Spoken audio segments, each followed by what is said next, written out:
Friends, welcome back to my YouTube channel. ಎಲ್ಲರೂ ಹೇಗಿದ್ದೀರಾ? ಎಲ್ಲರೂ ಚೆನ್ನಾಗಿದ್ದೀರಾ ಅಂತ ಭಾವಿಸ್ತಾ ಇದ್ದೀನಿ. ಇವತ್ತು ಶನಿವಾರ ವ್ಲಾಗ್ನ ಸ್ಟಾರ್ಟ್ ಮಾಡ್ತಾ ಇರೋದು. ಇವತ್ತಿನ ವ್ಲಾಗನ್ನು ಕಂಟಿನ್ಯೂ ಮಾಡ್ಕೊಳ್ಳೋಣ ಬನ್ನಿ. ಬೆಳಗ್ಗೆ ಎದ್ದು ಮಕ್ಕಳಿಗೆಲ್ಲ ಹಾಲು ಕಾಸು ಕೊಟ್ಟಿದ್ದೆ. ಬಿಸ್ಕೆಟ್ ಎತ್ಕೊಂಡು ತಿಂತಾ ಇದ್ದಾರೆ. ನೋಡಿ ಎಷ್ಟು ತರಲೆ ಮಾಡ್ತಾ ಇದ್ದಾನೆ ಆಗಲೇ ಅವನು. ನಂದು ಕ್ರೀಮ್ ಬಿಸ್ಕೆಟು, ನಿಂದು ಆ ಬಿಸ್ಕೆಟು ಅಂತಂದು ತರಲೆ ಮಾಡ್ತಾ ಇದ್ದ. ನೋಡಿ ಹೇಗೆ ಮಾತಾಡ್ತಾನೆ ಅಂತ ಅವನು. ಹುಡುಗರಿಗೆ ಹಾಲನ್ನು ಕಾಸು ಕೊಟ್ಟಿದ್ದೆ ಬೆಳಗ್ಗೆ ಎದ್ದ ತಕ್ಷಣವೇ. ಕಸೇನು ಹುಡುಗಿರ್ಲಿಲ್ಲ, ಅವ್ರಿಗೆ ಹೊಟ್ಟೆ ಹಶ್ವಾಗಿತ್ತು ಅಂತಂದು ರಾತ್ರಿ ಅವನು ಊಟ ಮಾಡಿರಲಿಲ್ಲ ಚೋಟು. ಹಾಗಾಗಿ ಬೆಳಗ್ಗೆ ಎದ್ದು ಬೇಗ ಹಾಲು ಕಾಸು ಕೊಟ್ಟಿದ್ದೆ. ಬೇಗ ಎದ್ಬಿಟ್ಟಿದ್ದ. ಅದಕ್ಕೆ ಆಮೇಲೆ ಅವ್ರು ಹಾಲು ಕುಡ್ದಿದ್ದಾದಮೇಲೆ ಮನೆಯೆಲ್ಲ ಕ್ಲೀನ್ ಮಾಡ್ತಾ ಇದ್ದೆ. ಎಲ್ಲ ಸೋಫಾ ಎಲ್ಲ ಧೂಳಾಗ್ಬಿಟ್ಟಿತ್ತು. ಕೊಡೋಬಿಟ್ಟು ಹಾಕೋಣ ಅಂತಂದು ಕೊಡುತ್ತಾ ಇದ್ದೆ. ಸೋಫಾ ಮೇಗಳದೆಲ್ಲ ಕೊಡವಿದೆಲ್ಲ ಆಯಿತು. ಈಗ ಕಸ ಹುಡುಕೊಂಡು ಹೋಗ್ತಾ ಇದ್ದೆ. ತುಂಬ ಧೂಳಾಗ್ಬಿಟ್ಟಿತ್ತು ಮನೆಗೆ. ಈಗ ಹೊರಗಡೆ ಕ್ಲೀನ್ ಮಾಡ್ತಾ ಇದ್ದೆ. ಬಾಗಿಲೆಲ್ಲ ಒರೆಸ್ಕೊಂಡು ನೀರು ಹಾಕೋಣ ಅಂತ ಮೆಟ್ಲಿಗೂ ಮನೆ ಬಾಗಿಲು ಮುಂದೆ ಎಲ್ಲ ನೀರು ಹಾಕ್ಬಿಟ್ಟು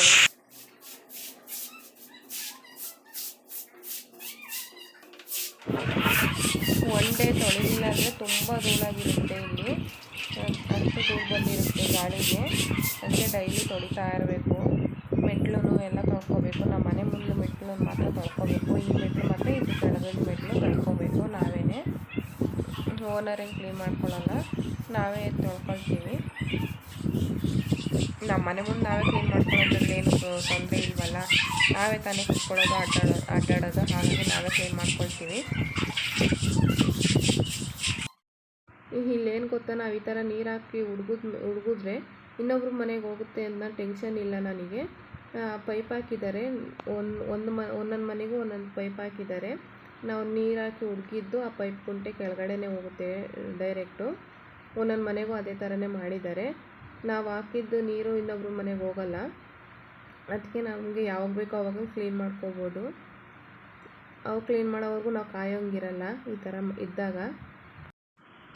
ಇಲ್ಲಿ ಬಾಗಿಲನ್ನೆಲ್ಲ ತೊಳೆದ್ಬಿಟ್ಟು ಅರಿಶಿನ ಕುಂಕುಮಕ್ಕೂ ರಂಗೋಲಿ ಇಡ್ತಾ ಇದ್ದೆ.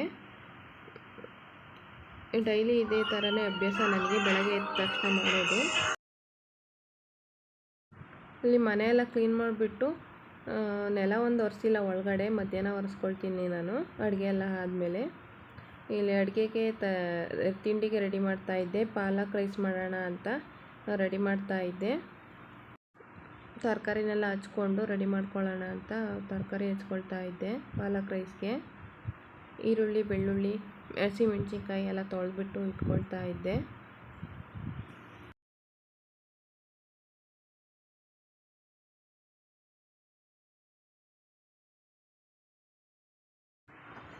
ಇಲ್ಲಿ ತರಕಾರಿನೆಲ್ಲ ಹಚ್ಕೊಂಡು ನೀಟಾಗಿ ತೊಳ್ಕೊಬೇಕು. ಒಂದು 2-3 ಸರಿ ಮಣ್ಣಿರುತ್ತೆ. ಇಲ್ಲಿ ಮಸಾಲೆಗೆಲ್ಲ ರೆಡಿ ಮಾಡ್ಕೊಳ್ತಾ ಇದ್ದೆ ರುಬ್ಕೊಳ್ಳೋಕ್ಕೆ. ಇಲ್ಲಿ ಮಸಾಲೆ ರುಬ್ಕೊಂಡು ಈಗ ಒಗ್ಗರಣೆಗೆ ಇಡ್ತಾ ಇದ್ದೀನಿ. ಮಕ್ಳಿಗೆ ಆಲೇ ಹೊಟ್ಟೆ ಹಶ್ವಾಗ್ಬಿಟ್ಟಿತ್ತು. ಅದಕ್ಕೆ ಬೇಗ ಬೇಗ ಅಡುಗೆ ಮಾಡಿಕೊಟ್ಬಿಡೋಣ ಅಂತ ಮಾಡ್ತಾ ಇದ್ದೆ. ಬೇಗನೆ ಅರ್ಜೆಂಟಾಗಿ. ಇದೇನು ಬೇಗ ಆಗುತ್ತೆ ಹಚ್ಕೊಂಡ್ರೆ. ಇದಕ್ಕೆ ನಾವು 2 ಸರಿ ರುಬ್ಕೋಬೇಕು. ಮಸಾಲೆನ ನಾವು ಒಂದು ಸರಿ ರುಬ್ಕೊಂಡು ಈ ಪಾಲಕ್ ಸೊಪ್ಪನ್ನು ತೊಗೊಂಡಿರ್ತೀವಲ್ಲ, ಪಾಲಕ್ ಸೊಪ್ಪನ್ನು ಸಪ್ರೇಟಾಗಿ ರುಬ್ಕೋಬೇಕು. ಅದಕ್ಕೆ ಗ್ರೀನಾಗಿರುತ್ತೆ ನೋಡಿ. ಕಲರ್ ಟೆಕ್ಸ್ಚರ್ ಯಾವ ರೀತಿ ಇದೆ ಅಂತ, ಗ್ರೀನಾಗಿದೆ. ಫುಲ್ ಕಲರ್ ಬರುತ್ತೆ ಇದು ಈ ಥರ ರುಬ್ಬಿ ಹಾಕಿದ್ರೆ.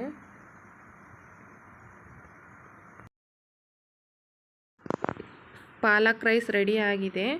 ಈಗ ನೋಡಿ ಯಾವ ರೀತಿ ಬಂದಿದೆ ಅಂತ. ಉದುದ್ರಾಗಿ ತುಂಬ ಚೆನ್ನಾಗಿ ಬಂದಿದೆ ರೈಸು. ಸ್ವಲ್ಪ ಮಿಕ್ಸ್ ಮಾಡ್ಕೋಬೇಕು. ಇದು ಸೊಪ್ಪು ರುಬ್ಬಿಟ್ಟು ಹಾಕಿರ್ತೀವಲ್ಲ, ಅದೆಲ್ಲ ಮೇಲ್ಗಡೆನೇ ಇರುತ್ತೆ. ಚೆನ್ನಾಗಿ ಮಿಕ್ಸ್ ಮಾಡಿಕೊಂಡ್ರೆ ಎಲ್ಲದಕ್ಕೂ ಬೆರೆಯುತ್ತೆ. ಮಿಕ್ಸ್ ಮಾಡಿಬಿಟ್ಟು ಮಕ್ಕಳಿಗೆ ತಿಂಡಿ ಕೊಟ್ಬಿಡ್ತೀನಿ ಬೇಗ. ಪಾಪ ಒಂದು ಚಿಕ್ಕವನಿಗೆ ಬೇಗ ಹಶ್ವಾಗ್ಬಿಟ್ಟಿತ್ತು. ರಾತ್ರಿನೂ ತಿಂದಿರಲಿಲ್ಲ. ಅದಕ್ಕೆ ಬೇಗ ಬೆಳಗ್ಗೆ ಎದ್ದು ಹಾಲು ಕಾಸು ಕೊಟ್ಟಿದ್ದೆ. ಅವ್ರು ತಿಂದಮೇಲೆ ನಾನು ಕೂಡ ತಿಂಡಿ ತಿಂತಾಯಿದ್ದೆ. ಅವ್ರ ಅಮ್ಮ ಬಂದುಬಿಟ್ಟು ಅವ್ರು ಕರ್ಕೊಂಡು ಹೋದರು ಮಕ್ಕಳನ್ನ. ಅವ್ರು ಹೋದ್ಮೇಲೆ ನಾನು ತಿಂಡಿ ಹಾಕ್ಕೊಂಡು ತಿಂತಾಯಿದ್ದೆ. ಅವರೆಲ್ಲ ಹೋಗ್ತೀವಿ, ದೇವಸ್ಥಾನಕ್ಕೆ ಹೋಗ್ತೀವಿ ಅಂತಂದು ಹೊರಟರು. ಅದಕ್ಕೆ ಬೇಗ ಅವ್ರ ಅಮ್ಮವೇ ಬಂದು ಕರ್ಕೊಂಡೋಯ್ತು. ನಾನು ಆವಾಗ ಕ್ಲಿಪ್ಪಿಂಗ್ಸ್ ತಗೊಳಕ್ಕಾಗಲಿಲ್ಲ. ಯಾಕೆಂದರೆ ಅವರಮ್ಮ ಇನ್ನು ನಾವು ಹೊಸ್ದಾಗಲ್ವ ಯೂಟ್ಯೂಬ್ ಸ್ಟಾರ್ಟ್ ಮಾಡಿರೋದು, ಇಷ್ಟಪಡ್ತೋ ಇಲ್ವೋ ಅಂತ ನಾನು ವೀಡಿಯೋ ಮಾಡ್ಕೊಳ್ಳಿಲ್ಲ. ಅದಕ್ಕೆ ಸುಮ್ಮನೆ ಆದೆ. ಕೆಲವ್ರಿಗೆ ಇಷ್ಟ ಇರುತ್ತೆ ಕ್ಯಾಮ್ರಾ ಮುಂದೆ ಬರೋಕ್ಕೆ, ಕೆಲವ್ರಿಗೆ ಇಷ್ಟ ಇರೋದಿಲ್ಲ. ಹಾಗಾಗಿ ಹಾಕಬೇಡ ಅಂತ ಸುಮ್ಮನೆ ಆದೆ. ಇವತ್ತು ನಾನು ಒಂದು ಸ್ವಲ್ಪ ಸ್ಟಿಚಿಂಗ್ ಮಾಡ್ಕೊಳ್ಳೋದಿತ್ತು. ಕೆಲಸ ಎಲ್ಲ ಮುಗಿಸಿ ಮಧ್ಯಾಹ್ನ ಸ್ನಾನ ಎಲ್ಲ ಮಾಡಿಕೊಂಡು ಸ್ವಲ್ಪ ಸ್ಟಿಚಿಂಗ್ ಇತ್ತು, ಸ್ಟಿಚಿಂಗ್ ಮಾಡ್ಕೊಳ್ಳೋಣ ಅಂತ ರೆಡಿ ಮಾಡ್ಕೊಳ್ತಾ ಇದ್ದೆ. ನೋಡಿ ಈ ಥರ ಇದೆ ಟಾಪು. ಈ ಫುಲ್ ಮಂಡಿವರೆಗೂ ಬರುತ್ತೆ. ಇಲ್ಲಿ ಸೈಡ್ ಫಿಟ್ಟಿಂಗನ್ನು ಇಟ್ಕೊಳ್ಳೋಣ ಅಂತ ತೊಗೊಂಡಿದ್ದೀನಿ. ಸೈಡ್ ಫಿಟ್ಟಿಂಗನ್ನು ಇಟ್ಕೋಬೇಕು.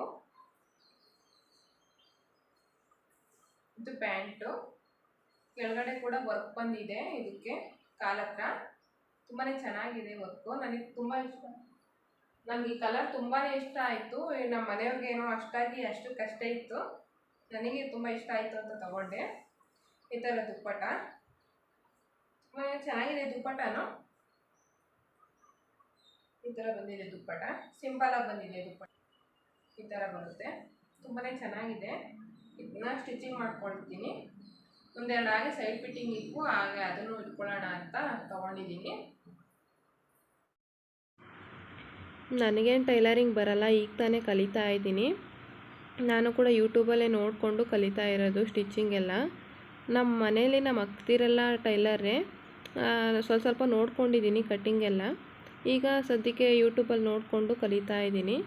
ಜಾಸ್ತಿ ಏನು ಬರಲ್ಲ. ನಮ್ಮ ಹಳೆ ಮನೆ ಹತ್ರ ಇದ್ದೆ, ಆಗ ನಮ್ಮ ಮನೆ ಅಪೋಸಿಟ್ ಒಬ್ಬರು ಟೈಲರೇ ಬಂದಿದ್ದರು. ಅವ್ರ ಹತ್ರ ಸ್ವಲ್ಪ ಹೇಳಿಸ್ಕೊಂಡಿದ್ದೀನಿ. ಈಗ ಕೂಡ ನನಗೆ ಇದು ಸ್ಟಿಚಿಂಗ್ ಹಾಕೋಕ್ಕೆ ಬರಲಿಲ್ಲ ಅಂದರೆ ಅಲ್ಲಿಗೆ ತೊಗೊಂಡೋಗ್ತೀನಿ. ಯಾಕೋ ನನಗೆ ಆಗಲೇ ಕನ್ಫ್ಯೂಸ್ ಆಗ್ತಾಯಿದೆ, ಬರ್ತಾಯಿಲ್ಲ. ಸ್ವಲ್ಪ ದೊಡ್ಡದಾಗಿದೆ, ಕನ್ಫ್ಯೂಸ್ ಆಗ್ತಾಯಿದೆ, ಹಿಡಿಯೋದಕ್ಕೆ ಬರ್ತಾಯಿಲ್ಲ. ಅವ್ರ ಹತ್ರನೇ ತಗೊಂಡೋಗೋಣ ಅಂತ ಎತ್ತಿಟ್ಟು ಮತ್ತೆ ಬೇರೆದು ಸ್ಟಿಚಿಂಗ್ ಹಾಕ್ಕೊಂಡೆ. ಅವ್ರ ಹತ್ರನೇ ಹಿಡಿಸ್ಕೊಂಬರೋಣ ಅಂತ. ಅವಕ್ಕನ ಹತ್ರನೇ ತೋರಿಸ್ಕೊಂಡ್ರೆ ಹೇಳ್ಕೊಡುತ್ತೆ ಅವಕ್ಕ. ಕಾಸೇನು ತೊಗೊಳಲ್ಲ ನಮ್ಮ ಹತ್ರ. ನಾನು ನನಗೆ ಗೊತ್ತಿರೋ ಅಷ್ಟು ಹೇಳ್ಕೊಡ್ತೀನಿ. ನಾನು ಸ್ಯಾರಿ ಕುಚ್ಚುಗಳು ಹಾಕ್ತೀನಿ, ಅದನ್ನು ಅವಕ್ಕಂಗೆ ಹೇಳ್ಕೊಡ್ತೀನಿ. ಅಂದರೆ ಫ್ರೆಂಡ್ಸು ನಾವು. ಅವರು ನಮ್ಮ ಮನೆ ಆಪೋಸಿಟ್ಟೇ ಬಂದ್ರಲ್ವ, ಹಾಗಾಗಿ ನಮ್ಮ ಹತ್ರ ಏನು ಕಾಸುಗಳೇನು ತಗೊಳ್ಳೋದಿಲ್ಲ. ಸುಮ್ಮನೆ ಹಾಗೆ ತೋರಿಸ್ಕೊಡ್ತಾರೆ. ಅವ್ರ ಹತ್ರನೇ ಹೋಗಿ ತಗೊಂಡೋಗಿ ಅಲ್ಲೇ ಇಟ್ಬಿಟ್ಟು ಬಂದೆ. ನಾಳೆ ಬಾ ಹೇಳ್ಕೊಡ್ತೀನಿ ಅಂತ ಅಂತು ಅವಕ್ಕ. ಅದಕ್ಕೆ ಅಲ್ಲೇ ಇಟ್ಬಿಟ್ಟು ಬಂದೆ. ನಾನು ಆ ಟಾಪ್ನ ಅವ್ರ ಮನೆ ಹತ್ರನೇ ಬಿಟ್ಬಿಟ್ಟು ಬಂದೆ. ಇವೆಲ್ಲ ಹಾಗೆ ಎತ್ತಿಟ್ಟಿರಲಿಲ್ಲ. ಹಾಗೆ ಇದು ಒಂದು ಲೂಸ್ ಮಾತ್ರ ಹಿಡಿಯೋದಿತ್ತು. ಆ ಲೂಸ್ ಫಿಟ್ಟಿಂಗ್ನ ಇಟ್ಕೊಳ್ತಾ ಇದ್ದೆ. ಈ ಥರ ಎಲ್ಲ ಇಟ್ಕೊಳ್ತೀನಿ. ಸೈಡ್ ಫಿಟ್ಟಿಂಗ್ ಮಾತ್ರ ಸ್ವಲ್ಪ ಕನ್ಫ್ಯೂಸ್ ಆಗುತ್ತೆ, ಇಟ್ಕೊಳ್ಳೋದಕ್ಕೆ ಬರಲ್ಲ. ಅದು ಕಾಲಲ್ಲೇ ತುಳಿತಾ ಇದ್ದೆ. ಮೋಟ್ರ್ ಹಾಕ್ಕೊಳ್ಳೋದಕ್ಕೆ ಅವರು ಪ್ಲಗ್ಗಲ್ಲಿ ಹಾಕಿಲ್ಲ. ಮಿಷಿನ್ ಏನು ಇಟ್ಟಿದ್ದೀವಲ್ವ ಅಲ್ಲಿ ಪ್ಲಗ್ ಹಾಕಿಲ್ಲ. ಇನ್ನು ಬೇರೆ ಕಡೆ ಇರೋ ದೂರ ಇದೆ. ಸ್ವಿಚ್ ಬಾಕ್ಸ್ ಹಾಕ್ಕೊಂಡ್ರೂ ಅದು ಆಗೋದಿಲ್ಲ. ಅದಕ್ಕೆ ಕಾಲಲ್ಲೇ ತುಳ್ಕೊಳ್ತಾ ಇದ್ದೆ. ಅವರಿಗೆ ಕೇಳಿದ್ದೀವಿ, ಹಾಕ್ಕೊಡ್ತೀವಿ ಅಂತ ಹೇಳಿದ್ದಾರೆ. ಹಾಕ್ಕೊಟ್ಟಿಲ್ಲ ಇನ್ನೂ. ಅದಕ್ಕೆ ಕಾಲಲ್ಲೇ ತುಳ್ಕೊಳ್ತಾ ಇದ್ದೆ. ನಂದೇ ಅಲ್ವಾ, ಬೇರೆಯವ್ರದ್ದೇನಾದರೂ ಹೊಲಿಯೋದಿಲ್ಲ. ನಾನು ಜಾಸ್ತಿ ಏನು ಹೊಲಿಯೋದಿಲ್ಲ ಅಂತಂದು ಸುಮ್ಮನೆ ಆಗಿದ್ದೀನಿ. ಮತ್ತೆ ಕೇಳೋಕ್ಕೆ ಹೋಗಲಿಲ್ಲ. ಇವೆಲ್ಲ ಆಯಿತು. ಇವೆಲ್ಲ ಅಕ್ಕನ ಹತ್ರ ತೋರಿಸ್ಕೋಬೇಕು. ಇದು ಕೂಡ ಸೈಡ್ ಫಿಟ್ಟಿಂಗ್ ಇಟ್ಕೋಬೇಕು. ಸ್ವಲ್ಪ ಮೇಲ್ಗಡೆಗೆ 1-2 ಇಂಚ್ ಮೇಲ್ಗಡೆಗೆ ಇಟ್ಕೋಬೇಕು. ಜಾಸ್ತಿ ಉದ್ದ ಇದೆ. ಅದಕ್ಕೆ ಅಕ್ಕನ ಹತ್ರನೇ ಹೇಳಿಸ್ಕೊಂಡು ಆಮೇಲೆ ಹೊಲ್ಕೊಳ್ಳೋಣ ಅಂತಂದು ಎತ್ತಿಡ್ತಾ ಇದ್ದೆ. ಹಾಗೆಯೇ ನೋಡಿ, ಈ ಯೆಲ್ಲೋ ಕಲರ್ ಟಾಪ್ನ ನಾನೇ ಹೊಲ್ಕೊಂಡಿದ್ದು ಅಕ್ಕನ ಹತ್ರ ಹೇಳಿಸ್ಕೊಂಡು. ತುಂಬ ಚೆನ್ನಾಗಿ ಬಂದಿದೆ ಸೈಡ್ ಫಿಟ್ಟಿಂಗ್ ಎಲ್ಲ. ಈಗಾಗಲೇ ಮರ್ತೋಗ್ಬಿಟ್ಟಿದ್ದೀನಿ. ಜಾಸ್ತಿ ದಿನ ಆಯಿತು ನಾನು ಮಿಷಿನ್ ಮೇಲೆ ಕೂತ್ಕೊಂಡು. ಅದಕ್ಕೆ ಈಗ ಅಕ್ಕನ ಹತ್ರ ಇನ್ನೊಂದ್ಸರಿ ಹೇಳಿಸ್ಕೊಂಡ್ರೆ ಚೆನ್ನಾಗಿರುತ್ತೆ ಅಂತಂದು ಸುಮ್ಮನೆ ಆದೆ. ಇಲ್ಲಿಗೆ ಈ ವಿಡಿಯೋನ ಎಂಡ್ ಮಾಡ್ತಾ ಇದ್ದೀನಿ. ಈ ವಿಡಿಯೋ ಏನಾದರೂ ಇಷ್ಟ ಆದರೆ ನಿಮ್ಮ ಫ್ಯಾಮಿಲಿ ಮೆಂಬರ್ಸ್ಗೆಲ್ಲ ಶೇರ್ ಮಾಡಿ. ಹಾಗೆ ಸಬ್ಸ್ಕ್ರೈಬ್ ಮಾಡೋದನ್ನು ಮರಿಬೇಡಿ. ಇನ್ನೂ ಹೆಚ್ಚಿನ ವಿಡಿಯೋಗಾಗಿ ನಮ್ಮನ್ನು ಪ್ರೋತ್ಸಾಹಿಸಿ. ನಿಮಗೆ ಇನ್ನೂ ಯಾವ ಥರ ವಿಡಿಯೋ ಬೇಕು ಅನ್ನೋದನ್ನು ತಿಳಿಸಿ. ನಾನು ಅದೇ ಥರನೇ ವಿಡಿಯೋ ಮಾಡೋದಕ್ಕೆ ಟ್ರೈ ಮಾಡ್ತೀನಿ. ಇನ್ನೂ ಯಾರೆಲ್ಲ ನನ್ನ ಚಾನಲ್ನ ಸಬ್ಸ್ಕ್ರೈಬ್ ಮಾಡ್ತೀರಾ ನೋಡ್ತಾ ಇದ್ದೀರಾ, ಸಬ್ಸ್ಕ್ರೈಬ್ ಮಾಡಿಕೊಂಡು ನೋಡಿ. ಹಾಗೆ ಲೈಕ್ ಮಾಡಿ, ಶೇರ್ ಮಾಡಿ, ಕಮೆಂಟ್ ಮಾಡಿ. Thank you for watching friends. Bye. Next ವಿಡಿಯೋದಲ್ಲಿ ಸಿಗೋಣ.